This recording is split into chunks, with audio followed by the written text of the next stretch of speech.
પૂર્વ વડાપ્રધાન દેશના રાજીવ ગાંધીની જન્મજયંતિ નિમિત્તે આજે વડોદરા શહેર કોંગ્રેસ કાર્યાલય ખાતે વિવિધ કાર્યક્રમોનું આયોજન કરવામાં આવ્યું હતું। આ કાર્યક્રમ દરમિયાન રાજીવ ગાંધીજીની તસવીર પર પુષ્પાંજલિ અર્પણ કરી તેમના દેશ પ્રત્યેના યોગદાનને યાદ કરવામાં આવ્યા। આ કાર્યક્રમ પ્રસંગે કોંગ્રેસના આગેવાનો કાર્યકર્તાઓએ રાજીવ ગાંધીના જીવન અને કાર્ય અંગે પોતાના વિચારો વ્યક્ત કર્યા હતા। ખાસ કરીને ભારતને આધુનિક ટેકનોલોજી અને આઈટી ક્ષેત્રે આગળ લઈ જવામાં રાજીવ ગાંધીના મહત્વપૂર્ણ યોગદાનને યાદ કરવામાં આવ્યું હતું। કાર્યક્રમના ભાગરૂપે કોંગ્રેસ કાર્યાલયની બહાર છોડ વિતરણ પણ કરવામાં આવ્યું। पर्यावरण जाळवणी અને હરિયાળીને પ્રોત્સાહન આપવાના સંદેશ સાથે કાર્યકર્તાઓ દ્વારા લોકોને છોડનું વિતરણ કરવામાં આવ્યું હતું। આ કાર્યક્રમમાં કોંગ્રેસ પ્રમુખ વિપક્ષના નેતા ચંદ્રકાંત શ્રીવાસ્તવ, સ્થાનિક નગરસેવકો, મોટી સંખ્યામાં કોંગ્રેસના આગેવાનો અને કાર્યકર્તાઓ હાજર રહ્યા હતા। સ્વર્ગસ્થ રાજીવ ગાંધીની જન્મજયંતિ નિમિત્તે યોજાયેલા કાર્યક્રમના તેમના વિચારો અને દેશના વિકાસમાં તેમના યોગદાનને યાદ કરવાની સાથે પર્યાવરણ સંરક્ષણનો સંદેશ પણ આપવામાં આવ્યો હતો। देशना पूर्व वडाप्रधान स्वर्गीय राजीवजी गांधीनी आज जन्मजयंति निमित्ते वडोदरा शहर कांग्रेस द्वारा आज पुष्पांजलि अर्पण करवामां आवे छे। एमने याद करीने नमन करीए छे। वॉर्ड वाइज ट्री प्लांटेशनना पण कार्यक्रम राख्या छे, साथे साथे छोड वितरणना पण कार्यक्रम राख्या छे।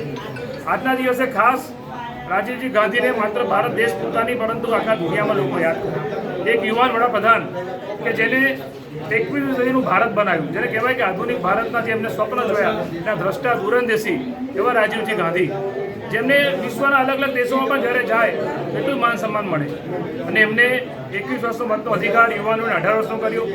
મહિલાઓની જે 33% ભાગીદારી લાયા, આજે 50% છે અને શ્વેત ક્રાંતિ, હરિત ક્રાંતિને આગળ લઈ જવાનું કામ, પંચાયતી રાજને મજબૂત કર્યું। આ તમામ કાર્યો બહુ ઓછા સમય માટે વડાપ્રધાન રહ્યા પરંતુ એવા કાર્યો કર્યા કે જેનો લાભ આજે પણ દેશની પ્રજાને મળે છે। એવા રાજીવજી ગાંધીને નમન કરીએ છીએ, યાદ કરીએ છીએ આજે જન્મજયંતિ રાજીવજીની જન્મજયંતિ છે। કોંગ્રેસ પાર્ટીના કાર્યક્રમમાં દર વર્ષેની જેમ એમની જન્મજયંતિની પુનઃ ચડાવીએ છીએ।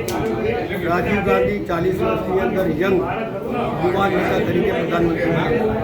એવા સમયે બનેલા જ્યારે એમની માતાના દેહાંત થઈ ગયું ગોળીબારીને, અને તેવા સમયે દેશમાં કોમી પાડી એવા સમયે દેશની એકતા અને અખંડતા બની રહે એટલે કરફી લગાડી જે લોકો ગુના કરેલા એમને અંદર કર્યા અને દેશને શાંત પાડી।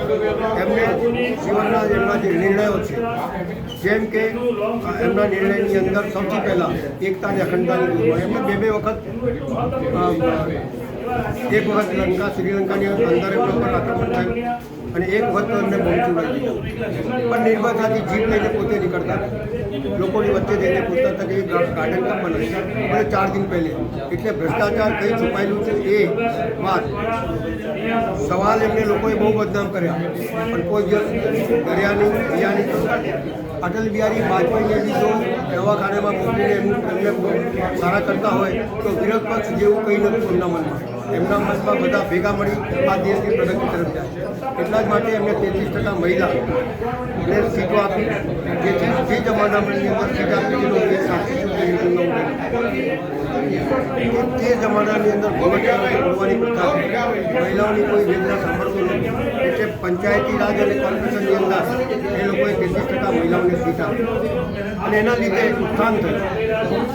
ઘણા રાજ્યો પંચાયતી રાજોને મજબૂત કરવું, તમામ અનેક કામો આઈટી, ટીવી, મીડિયા જે જોઈ રહ્યા છે રાજીવભાઈની દેને ભલે કોઈ આજે શેર લે પણ કોંગ્રેસ પાર્ટીના તમામ કાર્યકર્તાને અન્યાય જ્યાં પણ થાય, ભ્રષ્ટાચાર જ્યાં બી થાય ત્યાં લડવાની હિંમત રાખે।